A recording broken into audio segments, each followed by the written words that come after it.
I am really excited to introduce our next speaker. We have been talking about our work as architects of growth for about the last year or so, really launching it in the fall, but really kind of doubling down around this idea that we are architects of growth. That is why we exist. We are here to help grow leaders, help grow our companies, and bring that growth to each other and to our communities. But we're not really architects. So we thought that it would be great to invite an actual architect, a friend of mine, somebody who I've known for maybe 15 years or so, who is a phenomenal leader, a visionary artist, architect, thinker. Juan Gabriel Moreno is an award-winning architect and the president and founder of JGMA.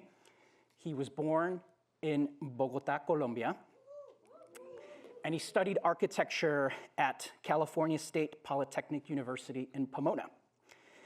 He boasts an impressive list of awards and recognitions, garnering acclaim from notable organizations such as the American Institute of Architects, 𝐂𝐻𝐈𝐲𝐷, the Richard H. Driehaus Foundation, and Architects Newspaper. And he's done work across the country and internationally. Juan has a personal commitment to community and social justice, and that has earned him recognition at both the local and international levels. He was honored by Colombian President Juan Manuel Santos as one of the 100 Colombianos and received the Peace Award for International Excellence, which recognizes Colombians making a difference in the lives of children and communities while working outside of the country. Please join me in welcoming my friend, Juan Moreno.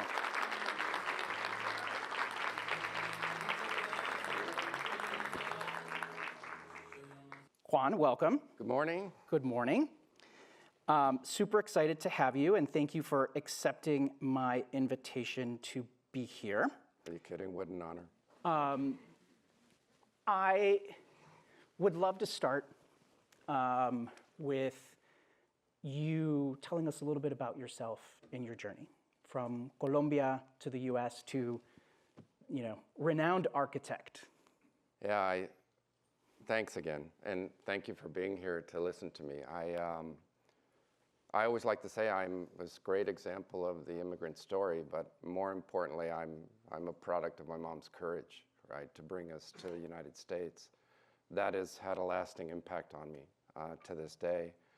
But also, life is a journey, and I think coming from humble roots, getting an opportunity to study in Italy really just cemented my feelings also about architecture, but more importantly, that you can feel something, that architecture has this innate power to make you feel something really unique. I remember flying over, and I always tell the story, when I went to Italy, it was the first international flight I'd taken other than coming from Colombia to the US. And you walk into a building like the Pantheon, may look benign from the outside, but you walk inside and you see an oculus and you see the power of Mother Nature coming through that opening. You feel something. And those moments have marked me in my journey. And then likewise, coming from Colombia, born in Bogota, father from Medellin, you also see what's going on in your country, and you see challenges, but you also see this incredible renaissance. And to see what's happened in Colombia and see the power of investment in people and community and the change that that makes and how architecture plays a role in that and people matter, like those just reinforce all those feelings that burn inside you every day. Yeah, I love that. And thinking about what architecture can do when we develop this concept of architects of growth,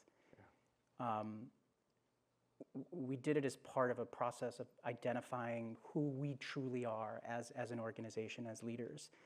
And we love the connection between how architecture and the work that we do is really about vision and transformation. Mm-hmm. And I'd love to hear from you how those principles of vision and transformation have guided you in your work and in your leadership style and how you think about designing for the community. And I'm going to really start some of the I think, like, and the image that's on the screen is probably the greatest example. You know, you're tasked by a client to create a satellite campus for a university that wants to encourage first generation, the first generation to take their first step into higher education.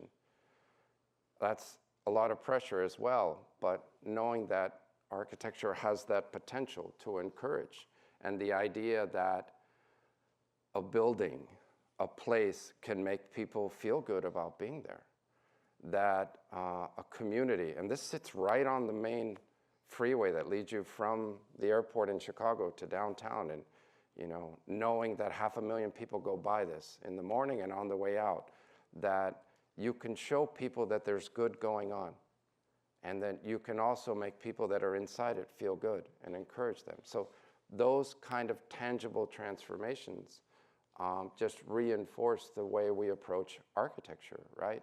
But then you get to see, you know, it play out in real time, that the attendance is growing, that there are more people that want to be there. Or, which was fascinating to me, is that that campus called El Centro ran out of a high school for many years, for 30 years, doing the same programs, right?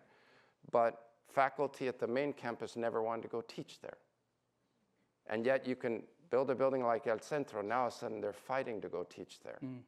That's transformation, right? That's that power, that unique power. Yeah, I'm glad that we're starting with that building, because there's a story behind that. I happened to be on the board of that university when that project was initiated, and I can tell you how transformative it was to everybody on the main campus, to the leadership of the university.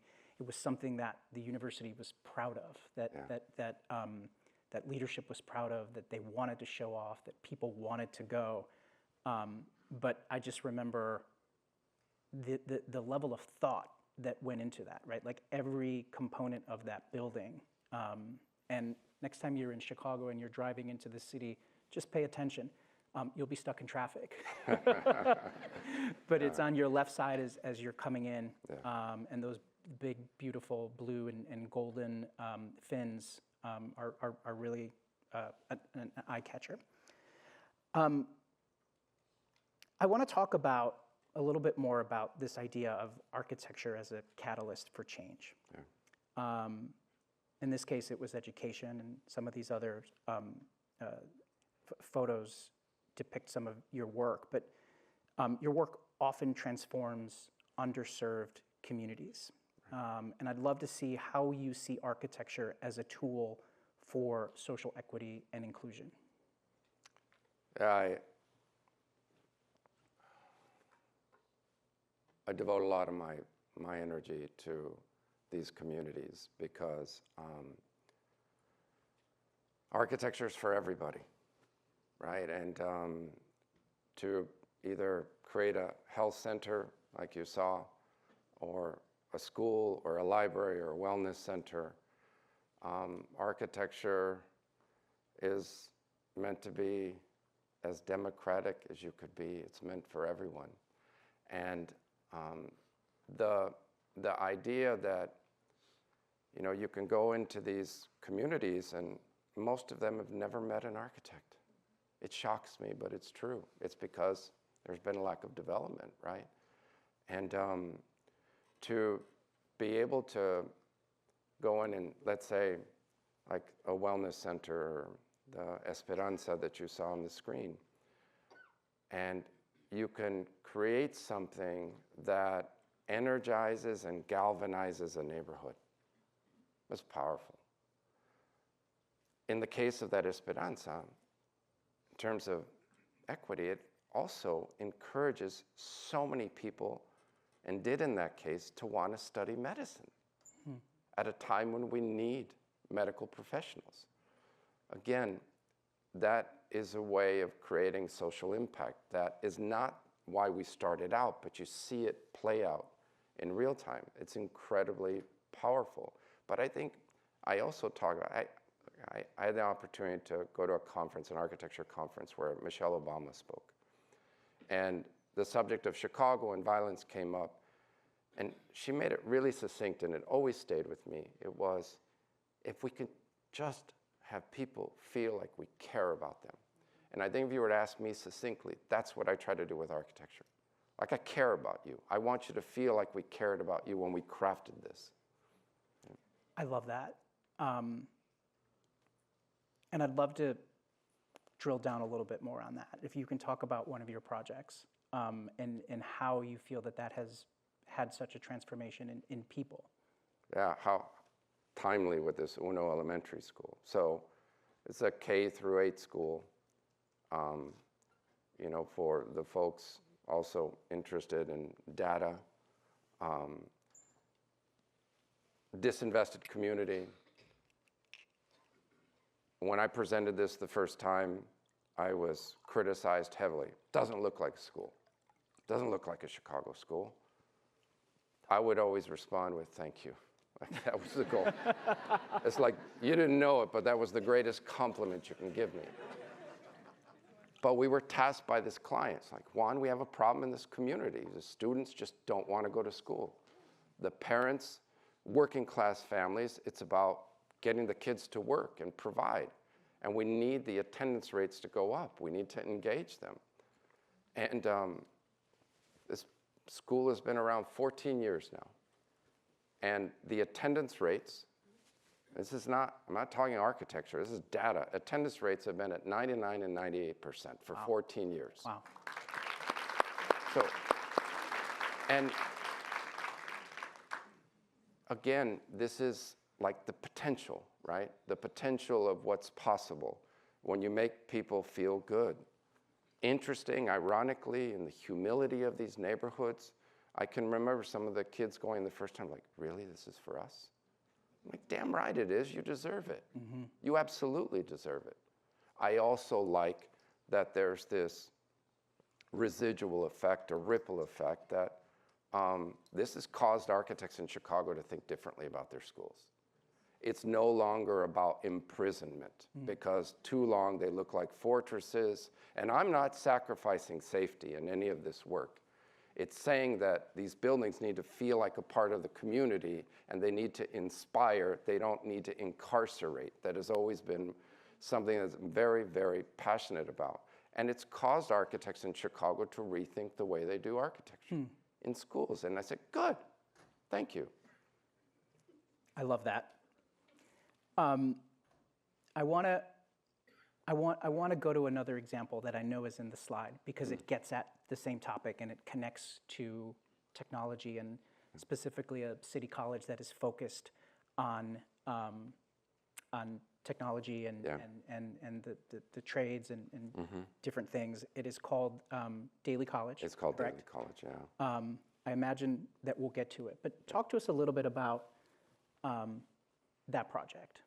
Yeah, and I'll certainly point to it when it comes up on the screen, but here you have a city college who is investing millions of dollars in manufacturing and technology, vocational program, job creation, yet you see the word manufacturing, and it happens to be going in a very working class neighborhood when these families and these kids hear manufacturing, they don't get excited, because they know the story of their parents and their grandparents and the kind of working conditions that they had. And so how do you change that narrative? How do you change the stereotype of manufacturing? Because what you want them to hear is that manufacturing is high tech. It's sophisticated now. It's well-paying. You've got great, great potential here.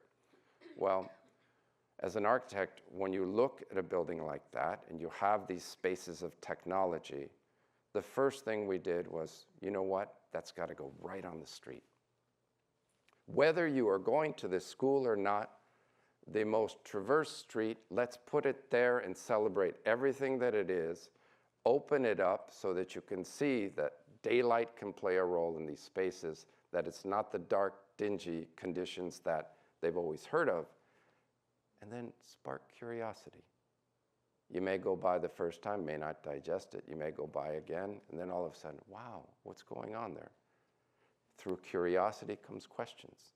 Through questions comes courage, and then attendance, and participating, and then creating a building that now you're encouraging youth, and I talk about all the time, beyond learning in the classroom is creating spaces for incidental learning. Make them want to be there. Make them spend more time with others. But it has to do with changing those narratives of what's possible, right? So much of your buildings are striking, visually striking. They make an impact immediately. But also, they have to be functioning spaces. So how do you balance aesthetics, functionality, and this idea of the social impact that you're looking to inject into your work? And is there a project that really highlights that balance? Well, I like to think that I never compromise any of those. All of those can coexist. You're looking at SOS Children's Villages, right? This is a community center for foster children. You saw some of the images inside. Well, it's wood. Okay, why? Wood is familiar to this youth. It reminds them of home. So it has a purpose. It's also highly sustainable. So there's aspects to that that all play a role. And by being sustainable, it also creates this other functional aspect for that organization, the kids, to just care about so much more, right, than the building that they're in. This is the project in front of you. So I do believe that they should always coexist. You don't have to compromise them. The other aspect to this project is equally, like I talked about daily, this one has the way the building moves up, it opens up so it looks right at the Chicago skyline in the main space for all this incredible youth, and purposely looks at the city and says, this city is yours too.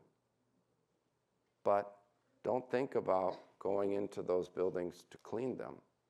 Think about owning them, right? It's like, and by opening up those potentials, right, then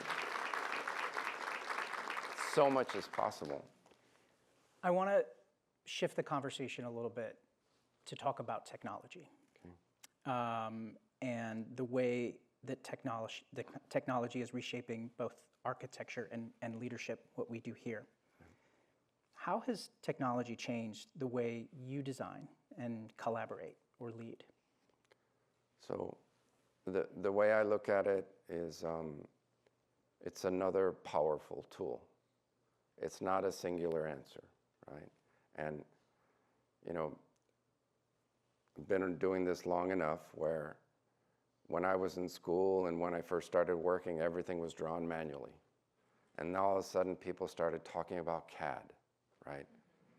Oh, that won't last, that won't last. But it was another incredible tool, right? And then from there, we started getting into conversations about building information modeling and Revit, right? And now with AI, all of it makes us better architects. Architecture, in my world, is not a perfect science. We like to act like we got it all figured out, but we don't. I like to think that on a project that I'm working on right now, I'm worried about bird migration, right? And AI is helping me understand that exterior better than building information modeling or CAD or a manual drawing could ever do, right?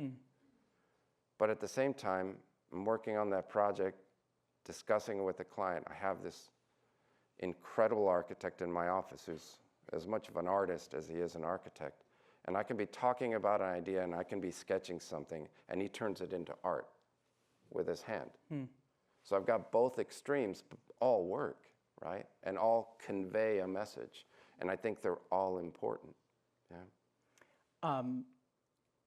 For those of you that were here yesterday morning, in my remarks, and I was sharing this with you last night, and we didn't know this, but I was talking about the rebuilding of Notre Dame after the fire and referenced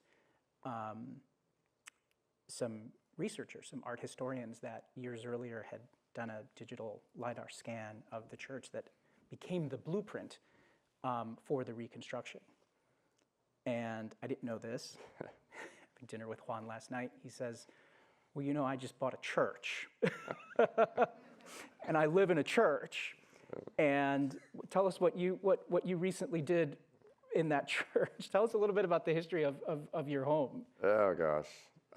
It's funny how these things just come up. This was not scripted, you guys.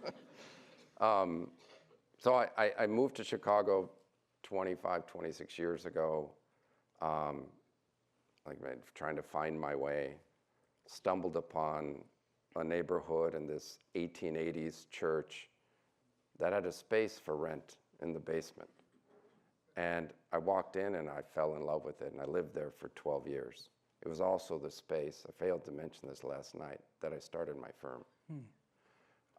Life took me elsewhere, but in December of last year, the owners of that church approached me and said, we need to sell the church. We don't want to list it. There's only one person that should buy it, and it's you. And it was moving for me, right? And they also happened to be in the restaurant business and said, oh, you know, that space you used to live in, we turned it into a private dining experience. And will you honor that restaurant and the chef and make sure you continue that vision? It's about connecting community is essentially what they're doing. Getting people to sit down and spend time talking together. Very much about, I find the correlation with what you're doing here, just like, let's just talk. Mm-hmm. And like, are you kidding me? Of course, of course. So as of Christmas Day, I've been living in a church, but as it turns out, it's not been documented. So the part of the conversation last night is, yeah, I had I had it scanned with LiDAR. I want to have it fully documented. I want to understand its story, and I've become obsessed with researching why. You know, it started this Episcopal church in 1880s and then became a Catholic church in 1930, and I try to understand why, and you find out the population shifts, going where a city went from Scandinavian rebuilding after the Chicago fire to Eastern European, and that was the reason it needed to be more Catholic. Like, I am as obsessed as you are with Notre Dame, I'm obsessed with my church. Yeah, I imagine so.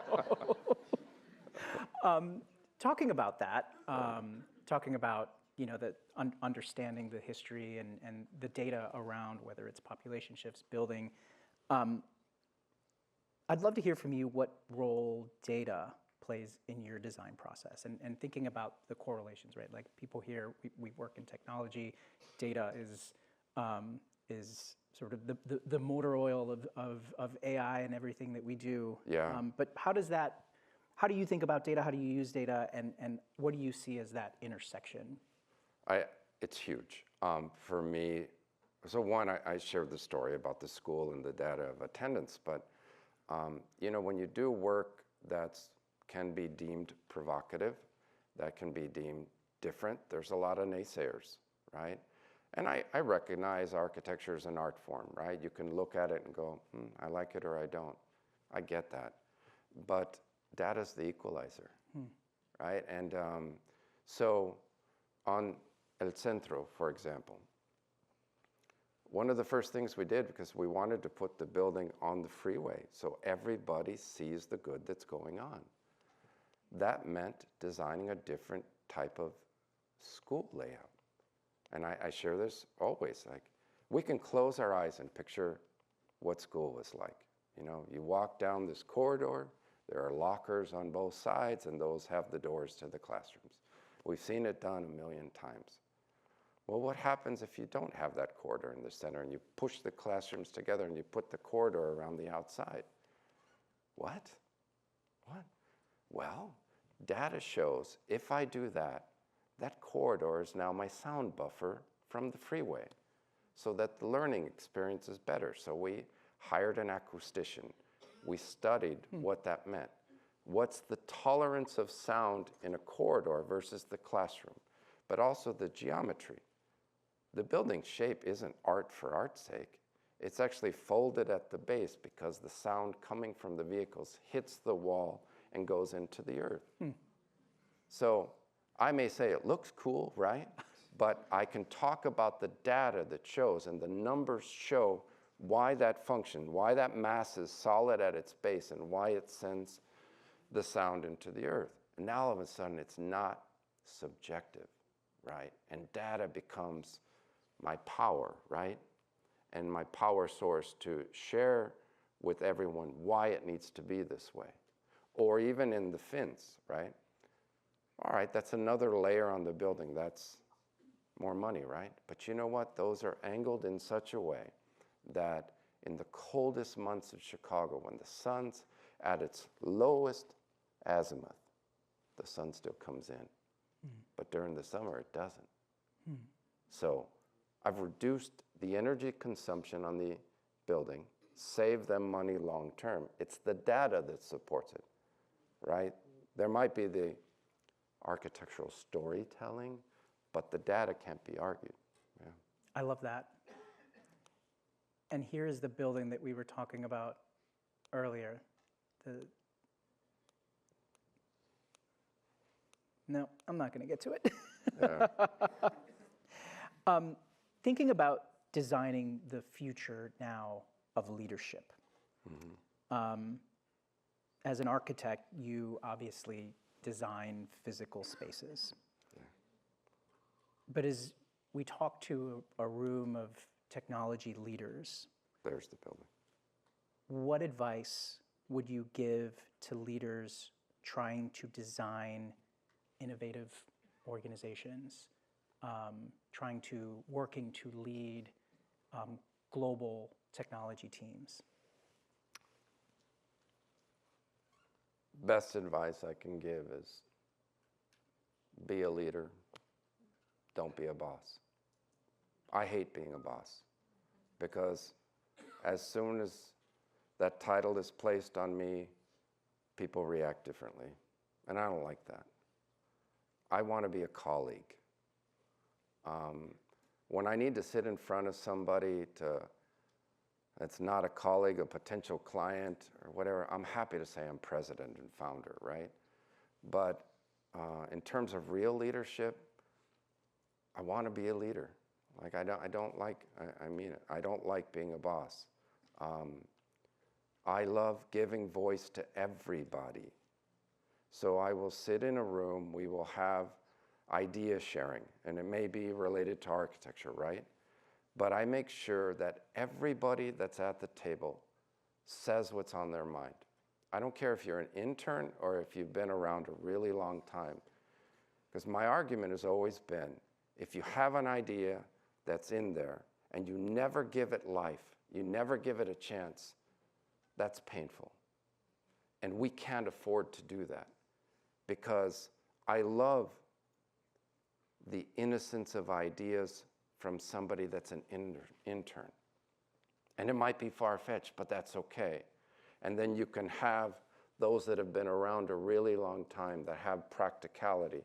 But it's somewhere in between in that melding. But when you give all those voices a chance, I think that is absolute true leadership. There's another aspect to that, by the way. Yeah. That's, I believe in when you have these teams that work so hard, and like in my world, you know, compete and you try to win work, and then you get a chance to interview, right? And you've had your teams and they're working so hard. Then it comes to the interview. The notion that it's just leadership that gets to talk to a client, no. If you worked your tail off, you're coming with me to this interview. And I had a moment recently with somebody who's been an architect for 10 years. She broke down when I told her I wanted to join the interview. And she says, never in my career have I been asked to speak in an interview. And I said, well, that's wrong. It's fundamentally wrong. I want to go back to your first point because we were talking about this last night, and yesterday we were having a conversation about AI and cybersecurity. This idea of building an AI sandbox came up, and experimenting and testing within that safe sandbox. And we were talking last night, something you do in your studio, where you challenge people to come up with crazy ideas, and then you test if they can happen. You actually have like a woodworking. Yeah. Tell us about that process, and maybe give an example or two of maybe ideas that came to fruition as a result, or that maybe somebody previously thought was just too crazy to happen. Yeah, I think it's, maybe it's the competitor in me too, right? But when somebody tells me no, or I jokingly call it the can't chant, I love to really challenge that. It just means you have to think a little harder. It's not that you can't. You may have to work a little harder or put more energy into something, but it's not that you can't. So I found that there are aspects to architecture that I can control because I can actually make it and show that it can be done. Yeah. So everything from, there's a beautiful stair in the El Centro project that we were told couldn't be done. So we started manufacturing the actual stair in our office to show that it could be done. We have examples of things like, it could be as simple as a reception desk, where we're told, no, I'm sorry, that's $200,000. What do you mean? Let us show you that we can build it for you. So it's also about taking control too, and but also challenging people to put more energy. The other thing is like this, and I think it is personal, but sometimes I've seen in some of the communities that we work, laziness can pervade. And I want to challenge that laziness, that these people, these communities deserve nothing but the best, not laziness. And I think having that shop, having that ability to build it has been a great equalizer. And I truly do love having it. I love that. Yeah.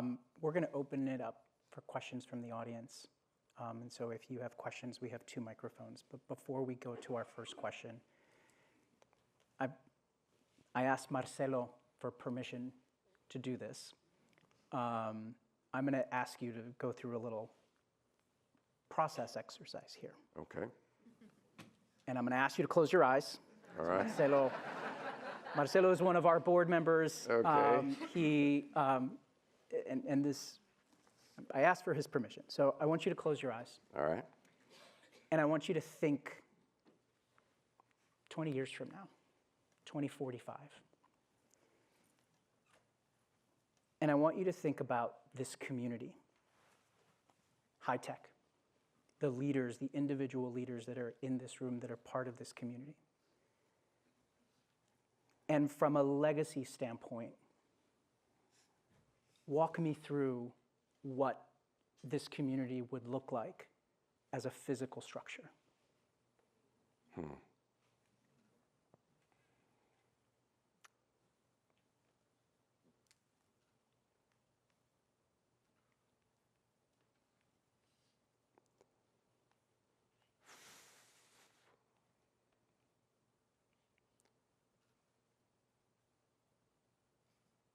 It's a difficult question because there's a lot of raw emotions related to that. But you would hope that 20 years from now, whatever, that it's not a one-off, Omar, that what you're doing is so important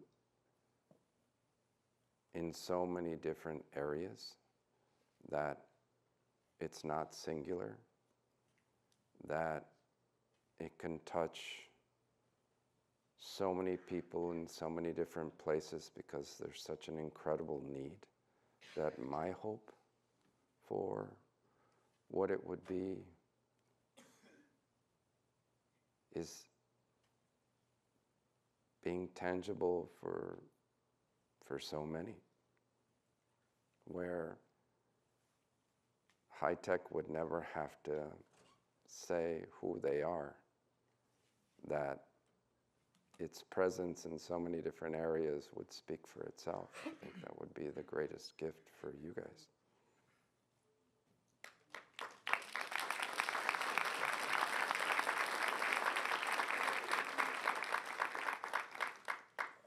Juan had no idea that I was No, going to ask him that. no. God. We have a question over here. Thank you, Juan, for that. That was great. Yes, hello. My name is Barão Gallegos. I'm a software engineer from McKesson. And, before I got my, start in my career, I was getting my schooling at the University of Texas at San Antonio. And, at this point, it's an 80-year-old university. A lot of the original buildings were very brutalist in nature, created to be highly efficient, fit in as many professors and as students as possible. But as time's grown on, as new professions enter society, they started building some more open concepts for their buildings. So, like our cybersecurity and software or computer science building is just, open. You go in there, you sit in a classroom full of computers, and instead of just being in a room with no sunlight, everything's just open. And I think that sort of environment, that sort of architecting of the building really lets now UTSA is generating some of the best cybersecurity professionals that the state has to offer. And although this isn't necessarily a question directed towards you, Juan, it's more towards, the senior members and leadership of high tech here is how do we ensure that the idea of architects of growth remain open and inclusive going forward, and not just for the IT professionals in this room, but for the rest of our communities as a whole? That's a great question. And what I would say is when we came up with this idea of architects of growth, we wanted it to be empowering.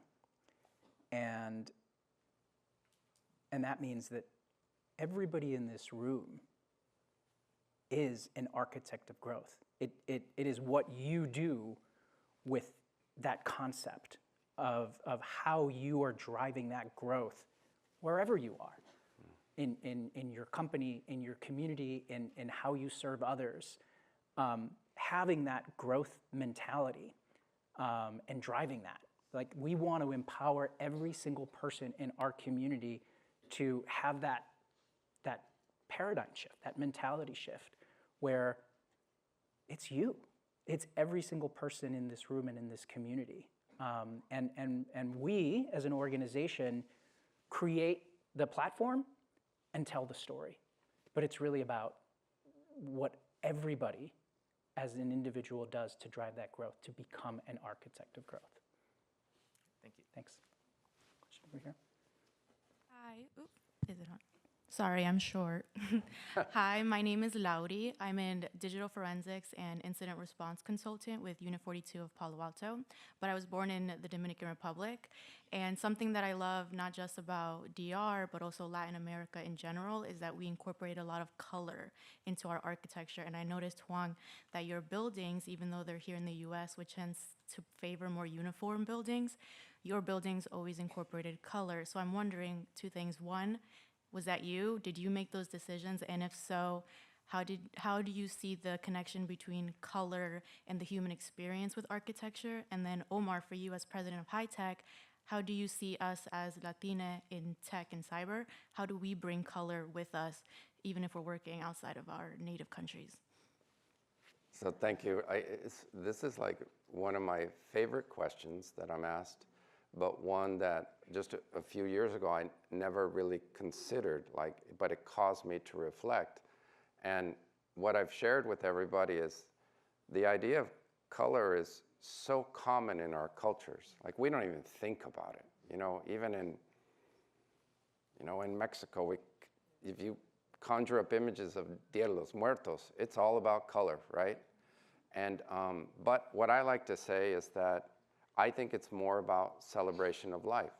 In Colombia, I love that we're so celebratory. And it's not just Colombia, right?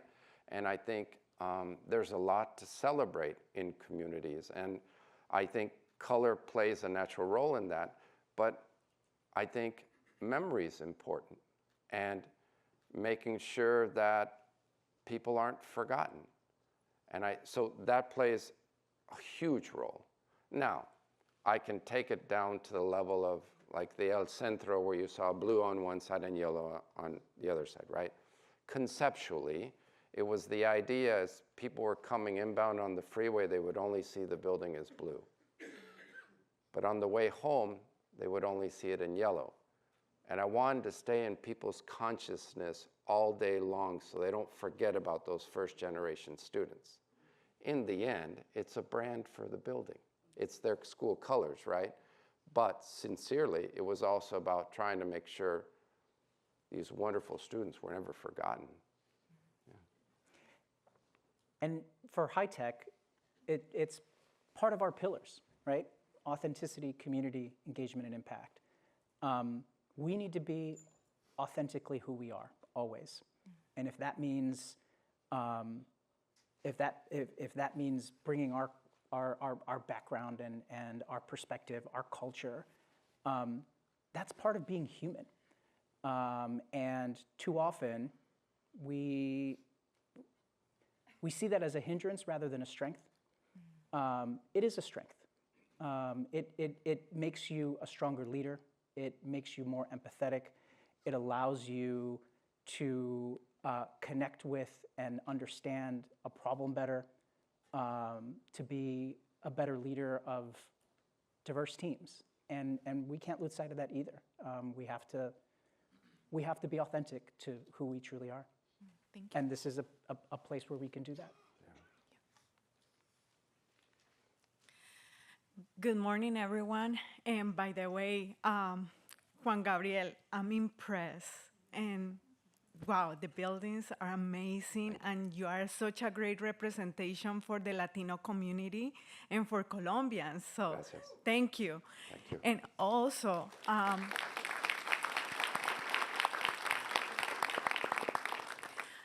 I want to ask you, what is your next big dream? And by the way, Omar and High Tech team, thank you for creating this great summit. I have been learning a lot. So, Juan Gabriel, what is your dream now?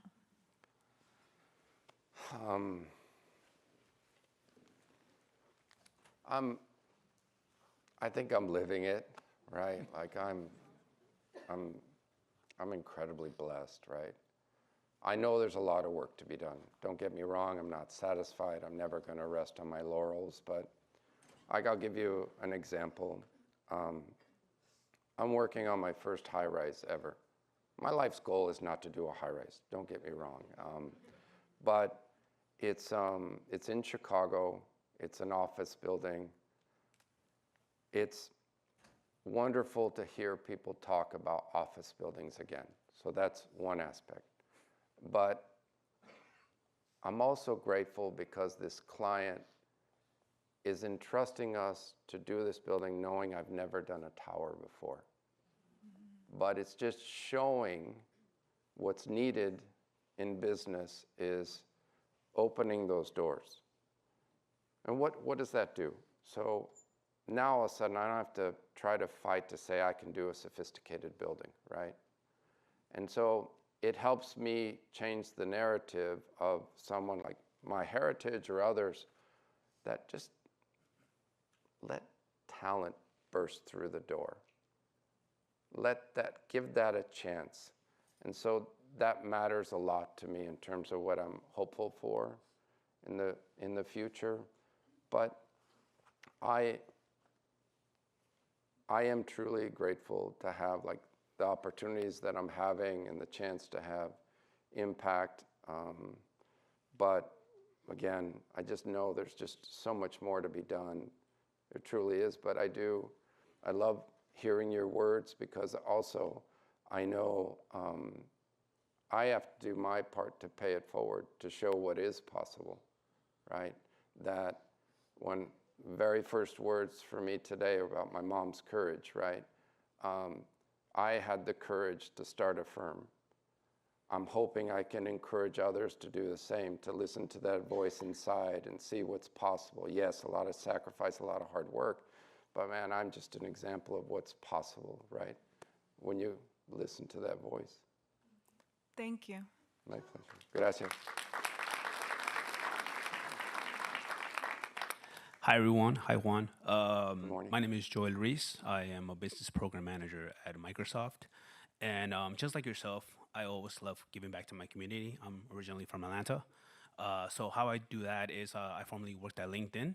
And as a LinkedIn champion, I would educate high school and university students on how to build your LinkedIn profile from scratch, right? So I would give them great tips, things to do, because at the end of the day, we live in a digital world, and I believe LinkedIn is like a digital resume. So that's how I give back to my community. And I believe my question to you would be is, what strategies have you found most effective when trying to rally support for a vision that others initially didn't believe or understand? As you kind of said back, how people were pushing back on your ideas. That's what my question is following to. Yeah,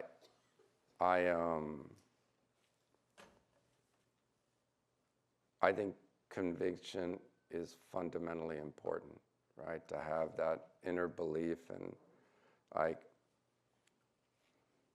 knowing that something really matters. But I also think wisdom is really important. And it's not, what I try to do is I can share my conviction with somebody, but I don't try to let that come off as stubbornness, and show that there are multiple reasons for why something needs to be done, to be able to create like a greater understanding and I think greater acceptance.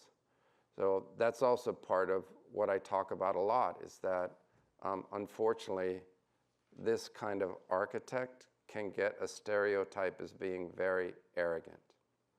And I like to say, I'm very confident, but I like to stay away from arrogance. And it's the confidence that I try to use to explain to people and help them understand why something makes tangible sense. But also a damn good listener. And when I hear some of the concerns, then I also know how to modify maybe an idea that started out one way, that there's a tangent that's possible to adjust something that maybe I never thought of. And that plays a role too. Thank you. Yeah.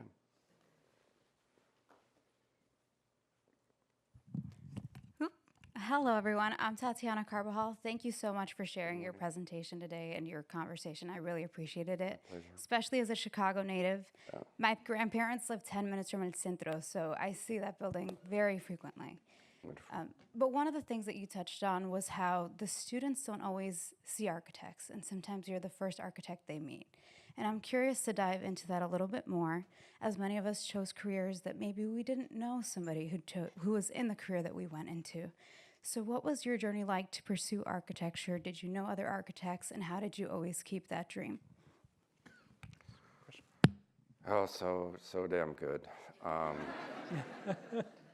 You can maybe title it architecture, but you can insert any career path into what I'm going to say, right? I got lucky. I got lucky because there weren't any architects in my family. There were some creatives. So I know where that spirit comes from. But I remember, like, even in high school being told, oh, go where the jobs are. Go in engineering, go where the jobs are. And I tried civil engineering. And it just didn't resonate with me. It's not a criticism of civil engineering, but if it doesn't strike a chord in your soul, that's a hell of a loud voice, right? And I was in a chemistry class. And the chemistry professor came up to me and says, can I talk to you after class? I said, sure. So he pulled me aside and he said, right in my face, what the hell are you doing in my class? Oh, God. Trying to learn about chemistry. No. It's not what I mean. Why are you studying engineering? It's obvious you don't like it. What the hell do you want to study?